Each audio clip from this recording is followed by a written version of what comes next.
Night had not fully loosened when Tic Tic came down from the tree. The bowl below was awake only in pieces, the sort of waking that belonged to labor before talking. A rope creaked near the river. A sickle claw rasped wetly from the pens. Somewhere lower, someone hauled up the first bucket of the day, the pulley knocking softly against wood. No cookfire chatter yet, no children, no forge singing, just the hidden bones of ash forge beginning to move under the skin. He hit the last slat without a sound, felt the old pull in his shin, and hated it at once. Not enough to stop him, not enough to make him limp, just enough to remind him the river still owed him pain. He kept moving. The air held that cold hour before dawn, when even smoke looked too tired to rise properly. Ash Forge lay in half shadow under the cliff ring, the river a darker line through darker ground. On the rim, watchers were changing over. Two silhouettes crossed against the paling sky, one taking the post, one going down toward warmth and stale sleep. The great drums on the terrace stayed silent. Good. He preferred a town before it remembered its own noise.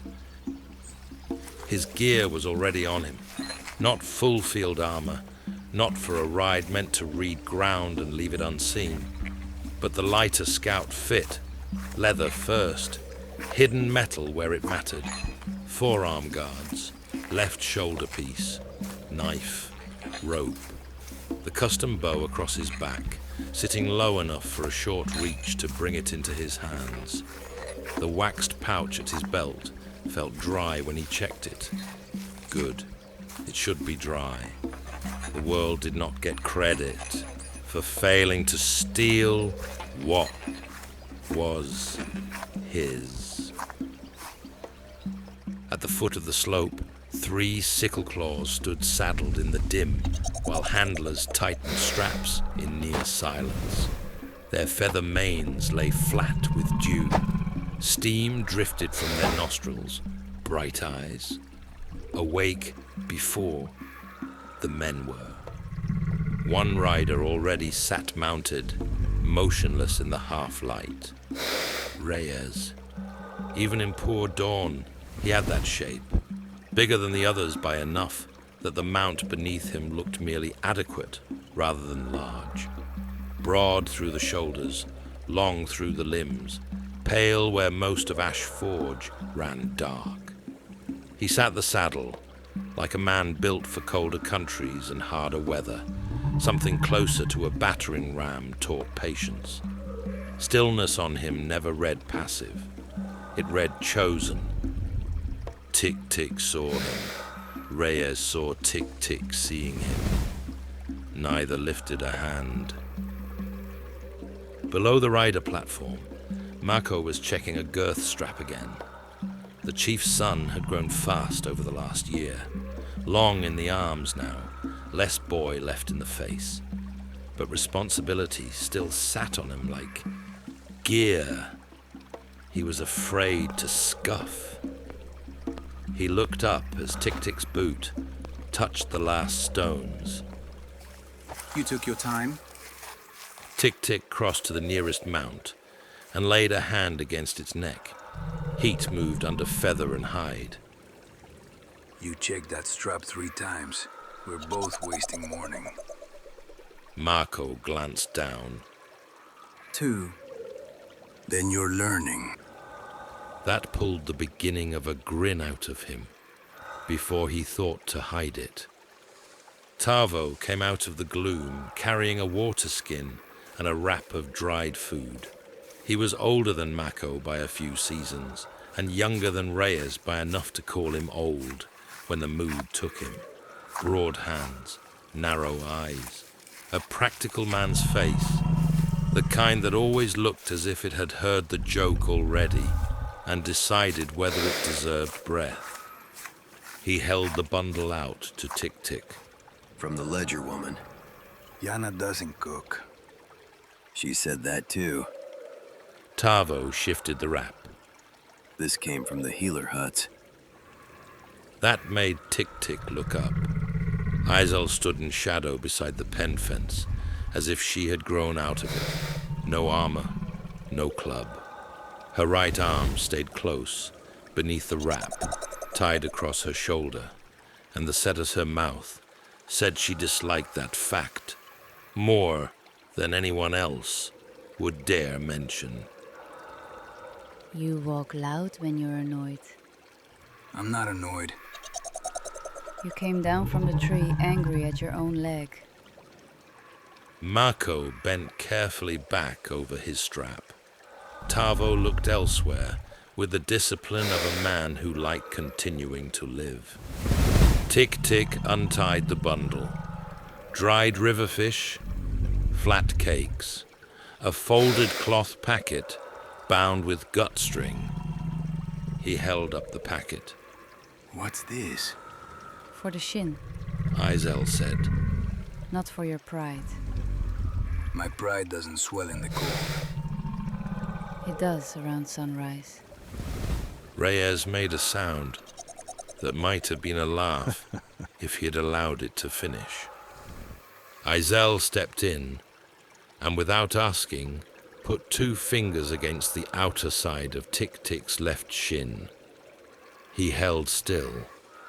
Her touch was light. The pain wasn't, You're favoring it less. she said. Because it matters less. It matters exactly the same. You're just hiding it better. He let that pass. Usually when he let something pass, it meant she had struck close enough to irritate him. She looked at the mount waiting for him. Ride more than you walk. Dismount before you have to jump. If the ground turns wrong, circle. Don't prove anything to me. Mako's eyes flicked to the leg, then away again. Tic Tic said, You're not coming. No, Shoulder? no. she said, then gave him the answer that counted. Shoulder, yes. Also because if 4 of you come back with holes in you, someone has to close them. Tavo nodded once, accepting that as law. Reyes stayed quiet in the saddle. Izel turned to Mako. If he says stop, you stop. If he says get low, you get lower than he asked. If he says ride, you don't ask why. Mako drew up a fraction. I know. She held his eyes until the answer thinned. Now you do. Then she looked at Reyes. That was a different kind of look. You know how to come home. Reyes's face barely moved. Usually.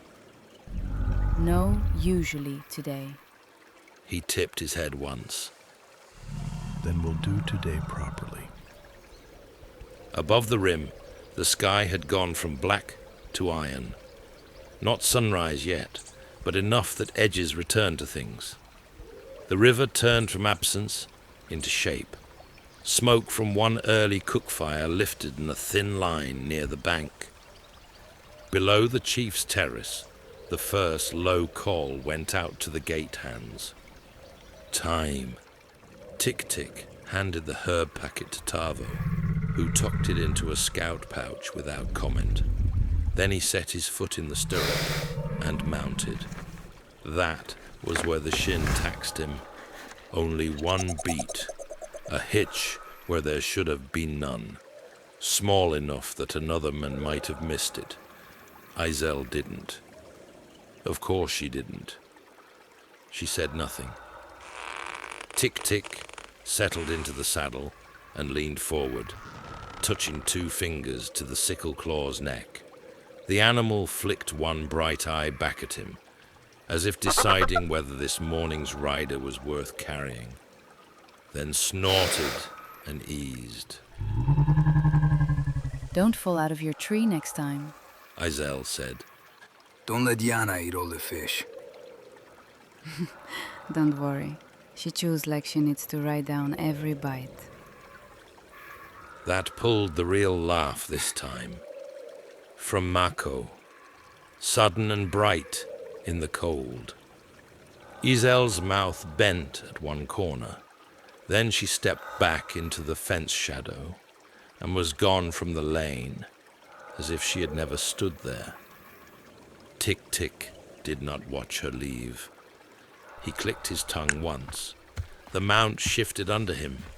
Reyes turned his larger sickle claw toward the hot gates. Mako followed. Tavo took the rear without needing to be told. 4 riders. The bowl opened before them in dim layers. Banks, bridge ropes, kiln mounds, the black shapes of forge heaps. A few heads turned as they passed, but nobody called. Ashforge knew the difference between departure and spectacle. The drums stayed silent. At the throat, the gate hands had already drawn back the timber brace on the inner barrier. New work had gone into the place since the old days. More stone packed into the seam, more wood, a skin of slag iron where cliff bit closest. From inside, it looked like a jaw taught to hold. From outside, it would still pass for geography if a man didn't know what to fear. One watcher on the rim lifted a hand. Reyes answered with 2 fingers off the reins. Then they went through.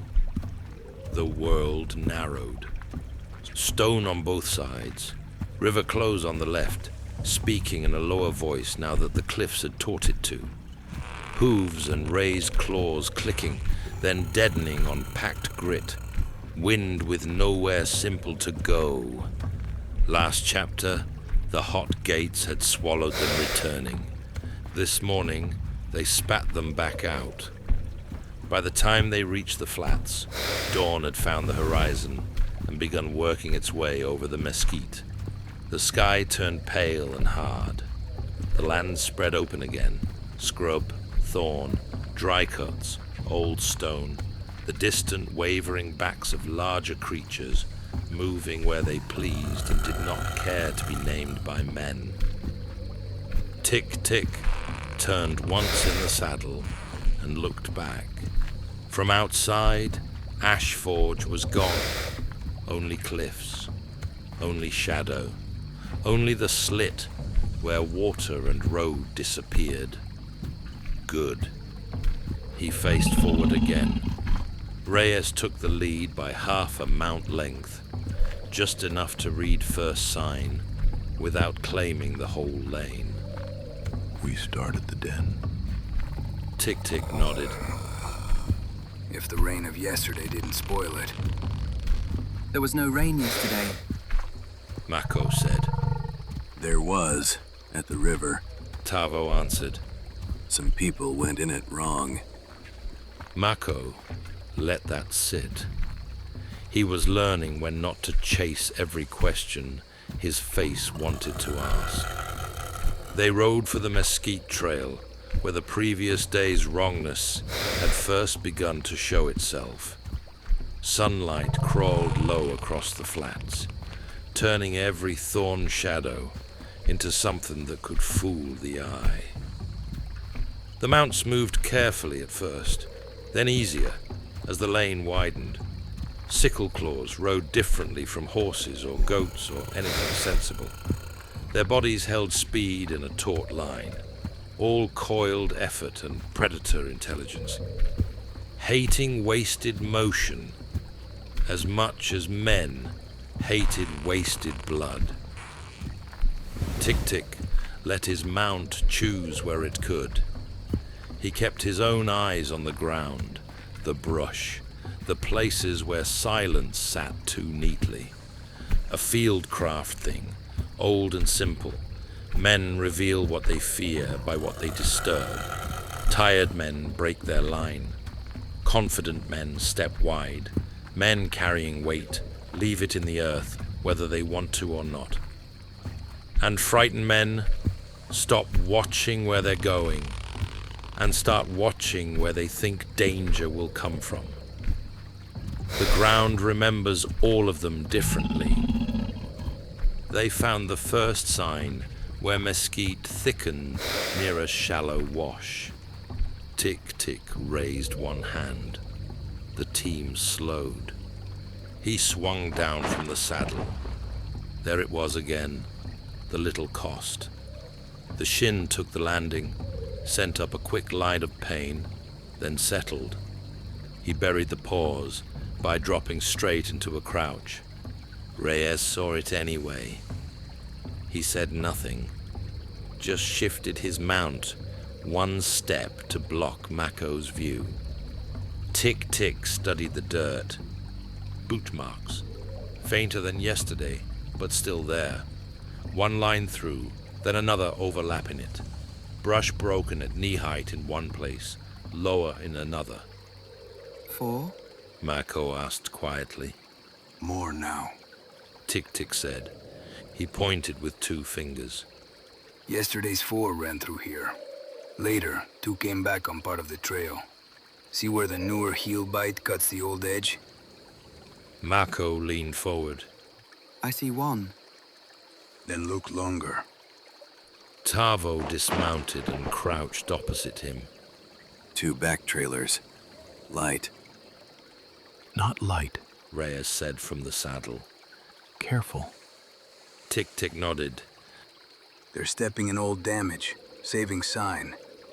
Mako's face shifted as the thought caught. So they know how to hide. Enough to try. Tic Tic said.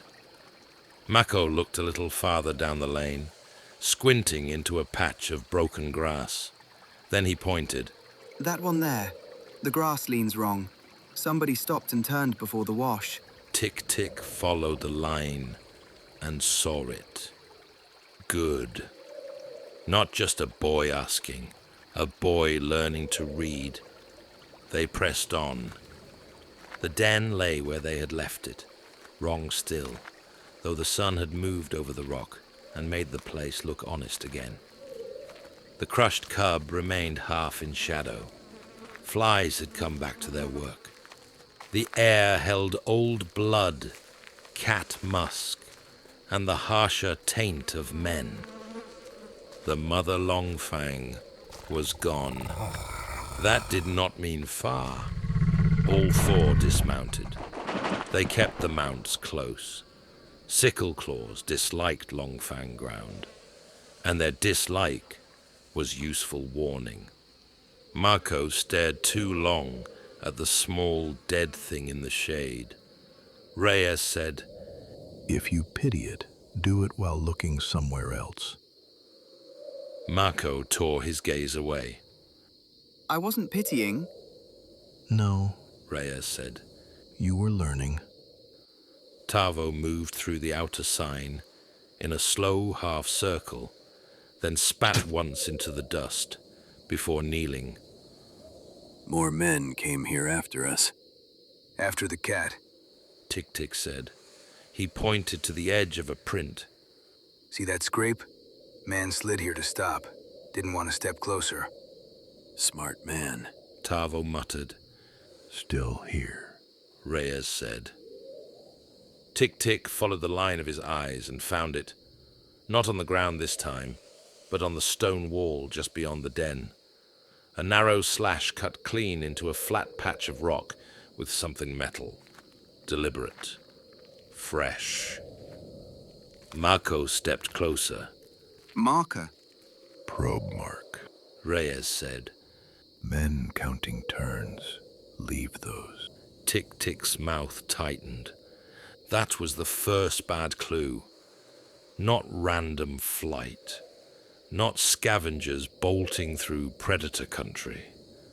A mark made by men who expected to use the place again. He laid his hand flat against the stone. The cut was clean under his palm. The ground was talking, just as the chief had said. Now it had chosen a clearer language. They took the newer back trail, where it bent away from the river into broken country.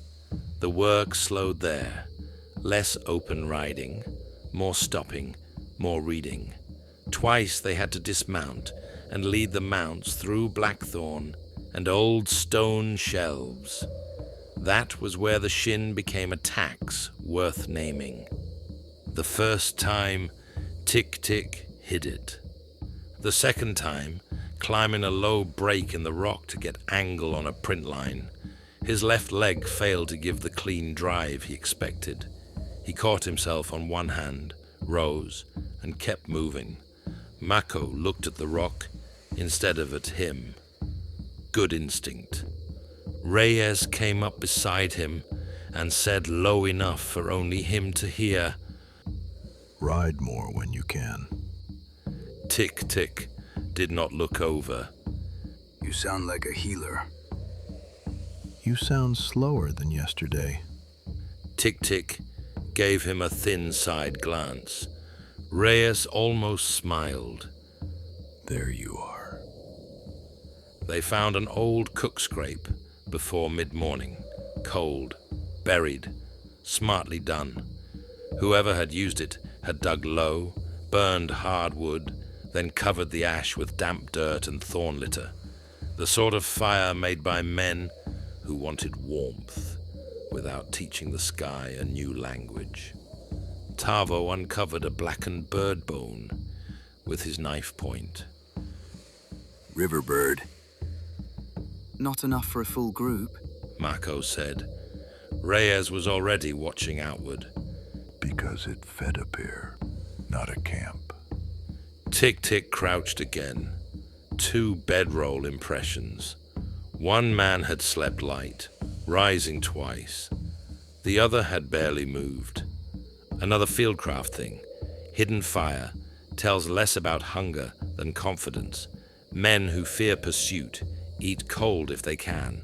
Men who risk even a small flame believe they own enough distance to afford comfort. These men had risked it. That bothered him more than the mark at the den. By late morning, the country changed shape. Mesquite gave way in places to low stone ribs and shallow basins where old water once sat.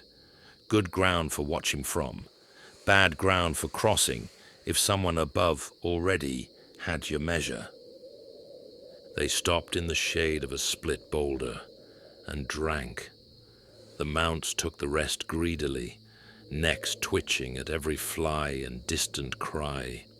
Far off, something huge moved across the horizon, a tree neck, by the slow, impossible sweep of it.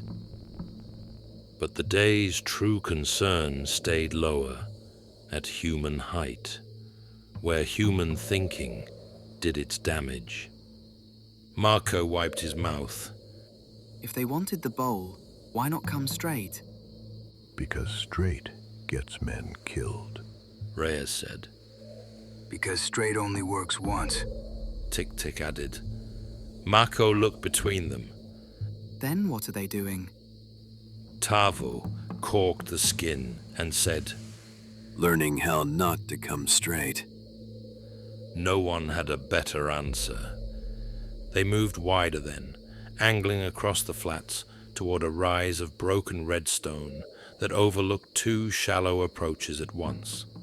There they found fresher sign, not just prints, placements. A thorn branch bent and tied back, then released. 3 pebbles stacked where no stream lived. A cut in bark at chest height. A line scratched into dirt and half erased with a boot. Mako frowned. I thought raiders didn't do this. Bad raiders don't. Reyes said. Tic Tic rubbed the dirt scratch lightly with his thumb until more showed. Not a single line. 2 lines meeting, then a 3rd crossing. Not a map yet.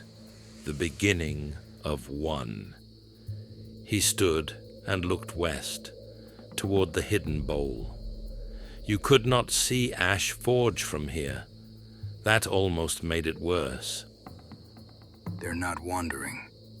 Reyes nodded once. No. Tavo spat again. Forward eyes. Mako's jaw tightened. How many? Tic Tic looked back at the marks. Enough to make notes. Not enough to stop caring if they're found. That was the second bad clue. Not the whole force. A hand sent ahead to touch the land and feel where it hurt. By early afternoon, the heat had climbed enough to flatten sound. Even the wind seemed to lose interest. They rode in longer silence then, each man watching his own slice of the world. Twice the sickle claws froze and lifted their narrow heads, tasting something no human could find. Each time the riders let them choose the pause. Once, it proved to be only a pair of sky knives dropping on some distant kill. The second time, nothing showed at all. Tic Tic disliked the second time more. It was Reyes who found the final sign. A strip of mud-colored cloth tied low beneath an overhang, where only a man on foot would see it. Easy to miss, easy to use as a return point if you knew what you had tied it for. Reyes touched it. From here, they don't fear being lost. Tavo dismounted first. Then from here, they know where home is. They left the mounts in a fold of stone and climbed the rest on foot. That climb cost Tic Tic more than anything since dawn. Nothing dramatic, no stumble, no curse. Just the long grind of asking the left leg to drive where it wanted to conserve.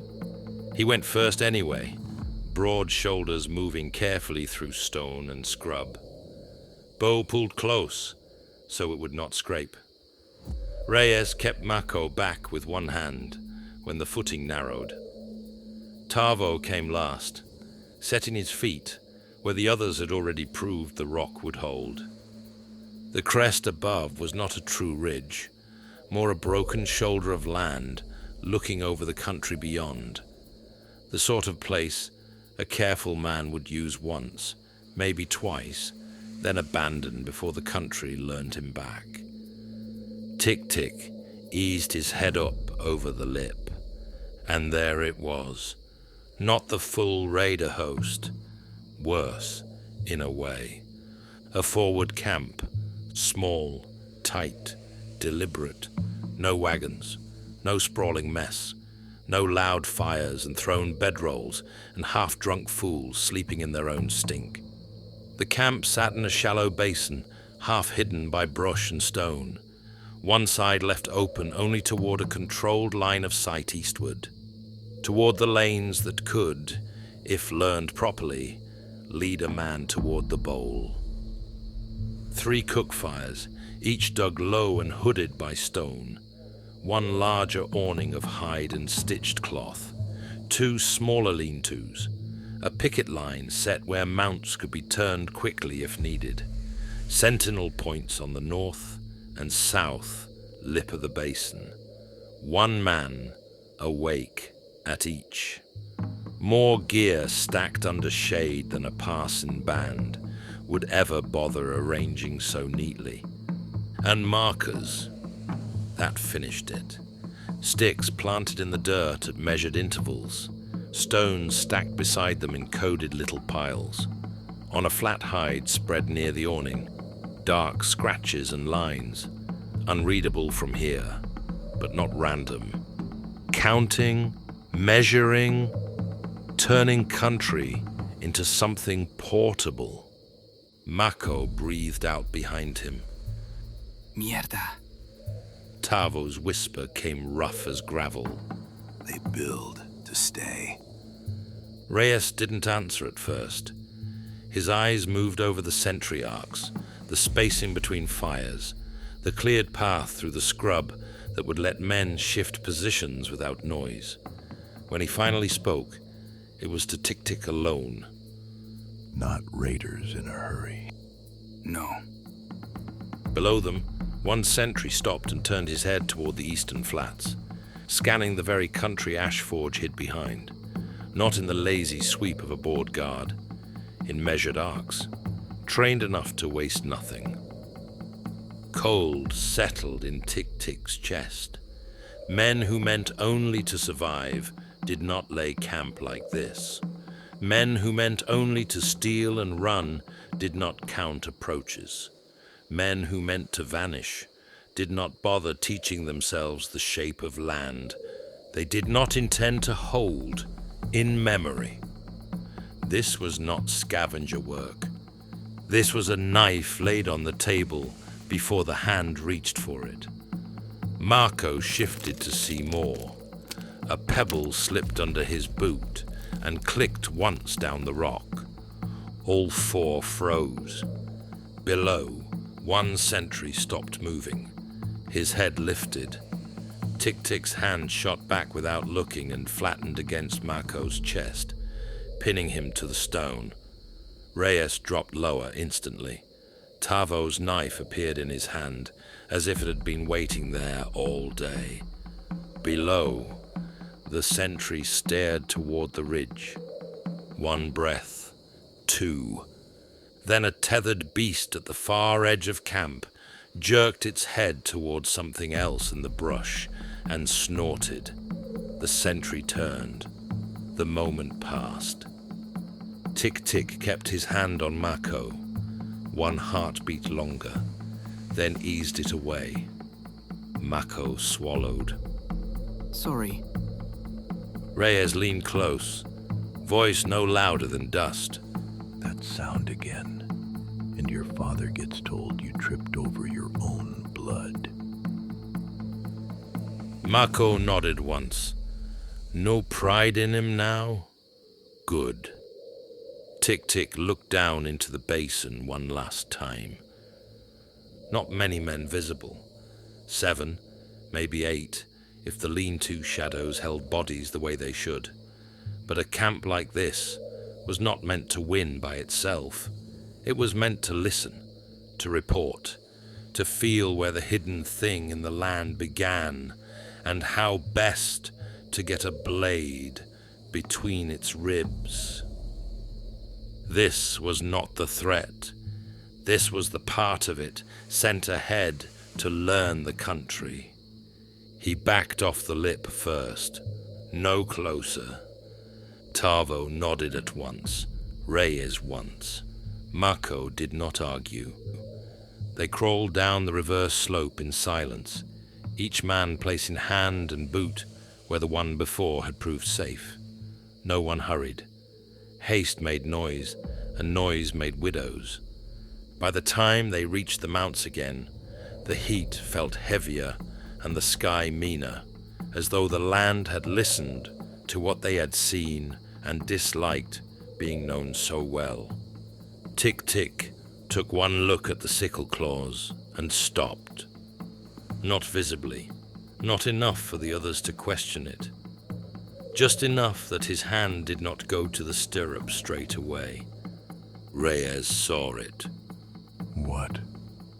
Tic Tic did not answer at once. The mounts had shifted. Not much. A half step here, a turned head there.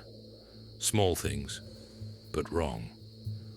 When they had been left in the fold of stone, the animals had stood with their attention out toward the basin and the open country beyond. Now, 2 of them watched back, the way the team had come down. The third kept its narrow head low, tasting the air in short, sharp pulls. Tavo's hand dropped to his knife. Mako looked between them. What? Tic Tic crouched instead of mounting.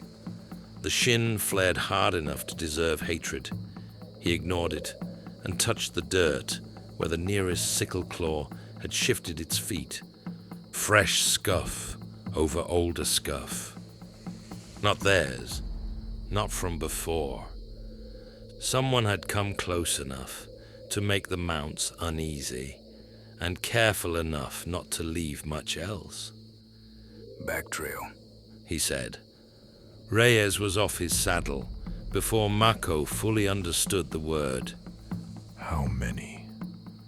Tic Tic studied the dust, one faint heel, then another, then almost nothing, where a smarter man had stepped where stone helped him lie. Enough. That's not a number. Mako said. Too fast. No. Reyes said, voice flat now. It's the ones you get before arrows. The air tightened. Tavo moved to the outer edge of the fold and listened with his whole body, the way good men listened when ears alone were not enough. Nothing. That was worse. Tic Tic straightened slowly. They know. Mako's mouth dried. The camp. Yes. How? Tic Tic did not waste breath on the answer. Because we climbed. Because we looked. Because one pebble fell. Because men who build camps like that do not trust only one sentry's eyes. Because the land had gone too still twice already, and he had disliked the second time more. Because someone had been watching the watchers. Reyes stepped to his larger sickle claw and cut the tether free instead of untying it. Ride hard. Tavo asked. No. Tic Tic said. At the same moment, Reyes said. Not yet. Mako looked between them. Tic Tic pointed once to the ground outside the fold. Hard means silhouette, noise, dust, easy lane. Reyes nodded once. They want motion. Tavo spat. Then they can want. For one brief breath, nobody moved. The heat held. The brush to the west gave a small dry click. Not loud, not an accident, a signal. Tic Tic's bow was in his hand before the next sound came. Not the tick of the ratchet. No time for that. He had gone to it half-drawn for caution on the descent, and now the weapon came off his back in one smooth pull, the string already holding enough death to matter at close range. Stone, He said. That was all. They moved. Tavo shoved Mako behind the low red shelf at the fold's inner edge. Reyes drove his sickle claw down and sideways, using the beast's body to block the open line from the west. Tic Tic dropped to one knee behind a jut of rock, just as the first arrow smacked into the stone where his throat had been. The shot came low. Smart. Not warning, not panic. Kill height. A second shaft struck Mako's saddle and buried itself to the fletching.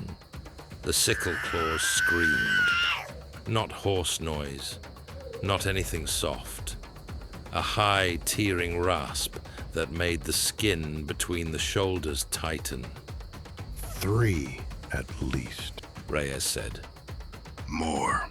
Tic Tic answered, because 3 arrows had landed, and 1 had not. You learned to count the 1 that had missed on purpose. Brush broke on the far side of the fold. Not a charge. Men. 2 visible first.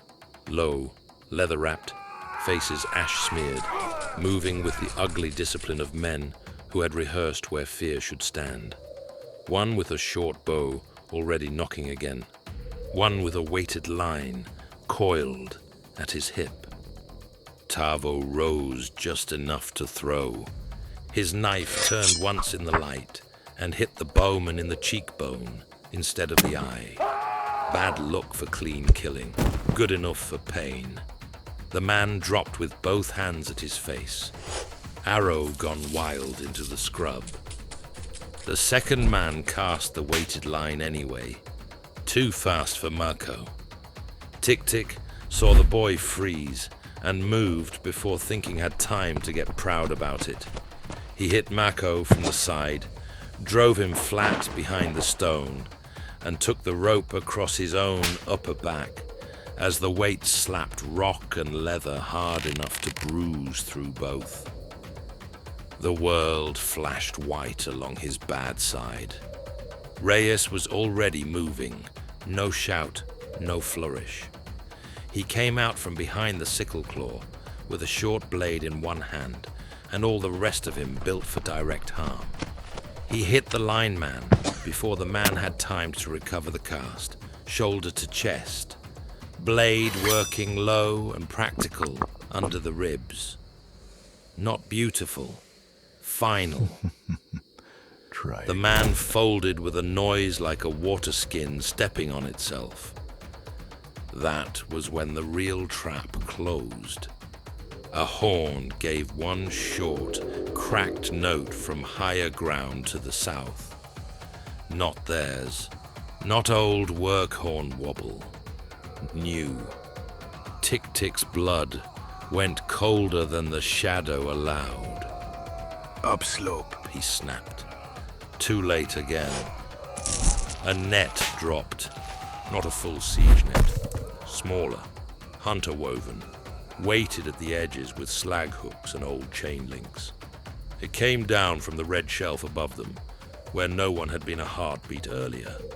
Tavo saw it first and rolled clear. Reyes half saw and slashed upward, cutting one weighted edge before the whole thing could settle. Mako did not move fast enough. Tic Tic caught the boy by the back of his harness and threw him bodily toward the gap Reyes had opened. That saved Mako. It cost Tic Tic everything the shin had left to give. His push leg failed under the turn. The net hit him crooked. One shoulder, head, bow arm, and the weight of it drove him to the dirt before he could clear the last edge. Hooks bit stone around him, one bit leather, one bit flesh. Not deep. Enough. He went down hard, bow trapped under him, breath crushed out in a single violent grunt. Mako shouted something useless. Tavo shouted nothing at all. Reyes turned back. 3 more men were already coming in from the brush line, smart enough now to know which body mattered. Tic Tic got one hand free and found the knife at his belt. The net pinned the angle. Wrong pull. Bad purchase. The shin would not help him rise. A boot hit his wrist. Not enough to break it. Enough to make the knife leave his hand. Then someone struck him across the side of the head with a club weighted just for obedience. The sound came strange and deep, like the world knocking on itself from very far away. The last thing he saw clearly was Reyes, not falling, coming, face gone flat and murderous, blade red to the hilt, moving through men as if the decision had already been made elsewhere. Then the light broke sideways, and the ground came up.